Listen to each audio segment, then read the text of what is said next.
ماشاءاللہ جی آج افطاری کا اہتمام کیا ہے، اور یہ ہمارے دو بچے ہیں، ان کا قرآن ختم ہو رہا ہے، ان کے اعزاز میں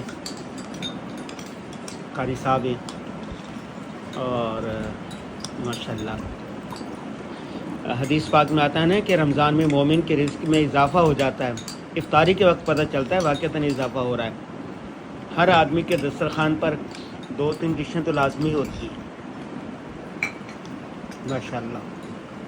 اللہ تبارک و تعالی ہمارے والد کی، والدہ کی، بھائی ابرار کی، ہمارے جتنے خاندان کے لوگ وفات پا چکے ہیں، اس افطاری کا ثواب ان کی روح کو پہنچا دے، ان سب کی مغفرت فرما دے، آمین آمین یا رب العالمین۔